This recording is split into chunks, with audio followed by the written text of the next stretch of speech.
ওং নমো ভগবতে বাসুদেবায় কৃষ্ণায় নমঃ।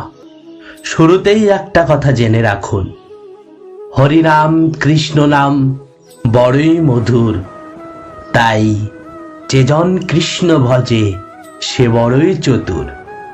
কারণ একমাত্র এই কৃষ্ণ নামেই সেই শক্তি আছে যা আপনার জীবনের সকল দুঃখ, কষ্ট, রোগ, যন্ত্রণা, দারিদ্র নিবারণ করতে পারে।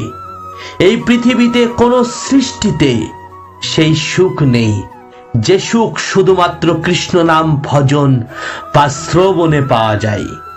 তাই আজ আমরা ভগবান শ্রীকৃষ্ণের শ্রীমদ্ ভগবদ গীতায় বর্ণিত 31টি অমৃত তুল্য বাণী পাঠ করে আপনাদের শোনাবো।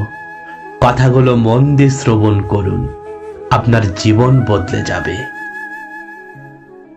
1. ভগবান শ্রীকৃষ্ণ বলেছেন, তুমি আমাকে জয় করতে পারো একমাত্র একটা উপায়ে, আর সেটা হলো প্রেম। আমার সাথে নিঃস্বার্থ হৃদয়ে শুদ্ধ প্রেম করতে পারলে আমি আনন্দের সাথে তোমার কাছে জয়ী হব। 2.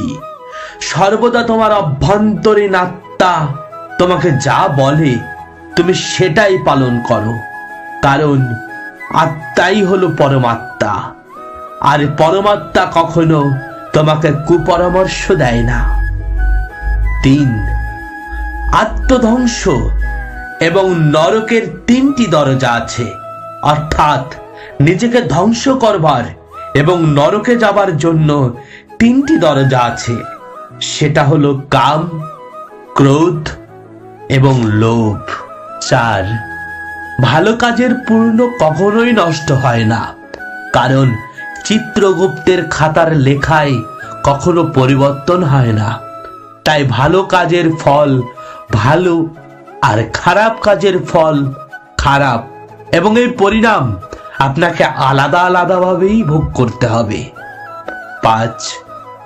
তোমার প্রয়োজনের জন্য কারো দিকে তাকাবার প্রয়োজন নেই, কারণ যিনি তোমাকে সৃষ্টি করেছেন তিনি তোমার প্রয়োজন মেটাবেন, যেমন জল, বায়ু, অগ্নি, বৃক্ষ এবং ফলাদি। 6.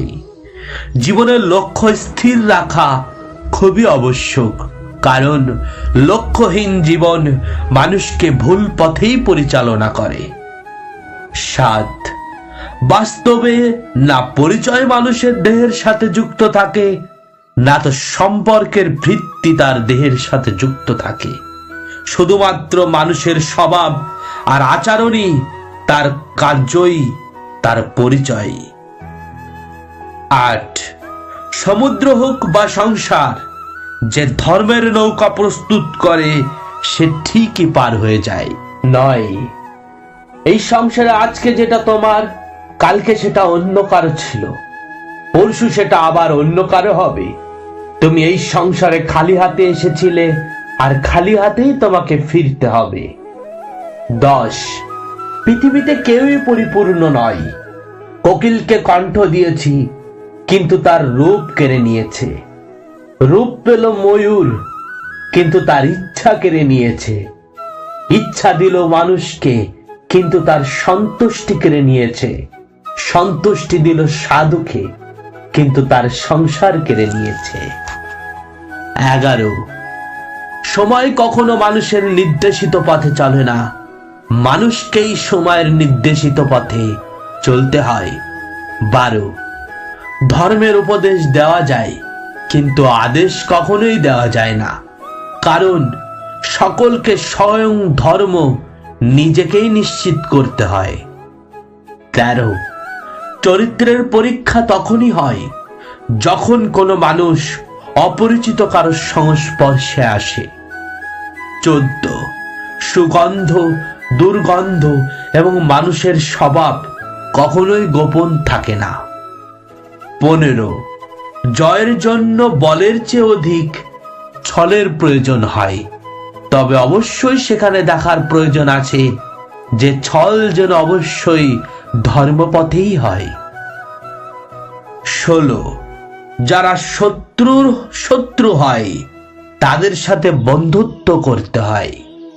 তবে অবশ্যই দেখা প্রয়োজন যে শত্রুর শত্রু সে ধর্মপথে পরিচালিত নাকি অধর্মের পথে পরিচালিত। 17, বিরোধিতায় শক্তির প্রমাণ হয় না। শক্তিমান সেই যে সহনশীল, যে সহ্য করতে পারে। যখন হৃদয় থেকে ক্রোধ আর বিরোধিতা দূর হয়ে যায়, তখন সহন শক্তি ধর্মের শক্তিতে পরিণত হয়।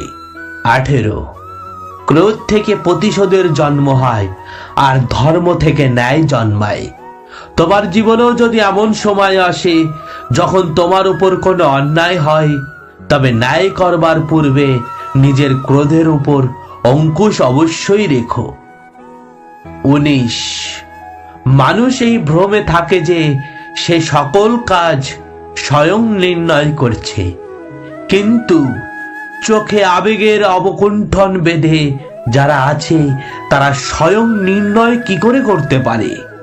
বাস্তবে সব নির্ণয় নিয়তিই করে। 20, কোনো কারণ ছাড়া আমাদের জীবনে সমস্যা আসে না। সমস্যা আসা হলো ভগবানের একটা ইশারা, যা বোঝায় আমাদের জীবনে কিছু পরিবর্তনের অবশ্যই প্রয়োজন আছে। 21, দিন ভালো হোক বা খারাপ তা কেটেই যায়। জীবনের প্রায় সকল অধ্যায় আজ না হয় কাল বন্ধ হয়েই যায়। 22, যে আজকে আপনার পাশে নেই তাকে জীবন ভর আটকে রেখে কোনো লাভ নেই, কারণ যে আজকে আপনার পাশে নেই সে কালকেও আপনার পাশে থাকবে না। 23, পরিস্থিতি সম্পর্কে জিজ্ঞাসা করলেই পরিস্থিতি পরিবর্তন হয় না। এটি কেবল আশ্বস্ত বোধ করায় যে এই বিশ্বে এমন কেউ আছেন যিনি আপনার সম্পর্কে ভালো ভাবেন। 25, যেই সম্পর্কই হোক না কেন তাকে এমন ভাবে যত্ন করুন যেন সম্পর্কের সুতোটি কখনোই ছিঁড়ে না যায়। 26, খারাপ মানসিকতার মানুষকে যদি কেবল ভালোভাবেই বোঝালে হতো, তবে আমি কৃষ্ণ কখনোই মহাভারত হতে দিতাম না। 27, এই পৃথিবীতে 4টি স্থান কখনোই ভর্তি হয় না: সমুদ্র, শ্মশান, তৃষ্ণার ঘটি এবং মানুষের মন। 28, গরিব ব্যক্তির অভিশাপ এবং দুমুখ ব্যক্তির পরামর্শ কখনোই নেওয়া উচিত নয়। 29, পয়সা থাকলে আপনার অযোগ্যতা কেউ দেখবে না, এবং পয়সা না থাকলে আপনার যোগ্যতাও কেউ দেখবে না।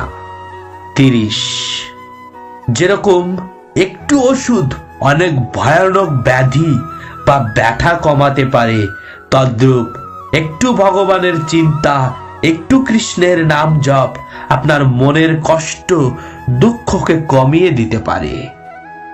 31, যে বৃক্ষ তিক্ত ফল দান করে সে বৃক্ষকেই তুলে ফেলে মধুর ফল প্রদানকারী বৃক্ষকে রোপণ করতে হয়। ওই বৃক্ষকেই অধিক খাদ্য গ্রহণ করিয়ে বা শাখা প্রশাখাকে কাটছাট করলে কখনোই মধুর ফল পাওয়া যায় না। ভবিষ্যৎকে শুদ্ধ করার জন্য এই অশুদ্ধ বর্তমানকে ধ্বংস করা অনিবার্য। ভবিষ্যতে উদয়মান সূর্যের প্রথম কিরণকে দেখো, যা সবার জন্য অপেক্ষা করছে এক ভীষণ পরিবর্তনের। আর হ্যাঁ, নিয়মিত ধর্মকথা শ্রবণের মাধ্যমে জীবনকে অনুপ্রাণিত, দুশ্চিন্তা মুক্ত ও শ্রবণ মাধ্যম পূর্ণ অর্জনের জন্য অবশ্যই চ্যানেলটিকে সাবস্ক্রাইব করে রাখুন এবং স্বধর্ম প্রচারে ভিডিওটি অবশ্যই শেয়ার করবেন। রাধে রাধে।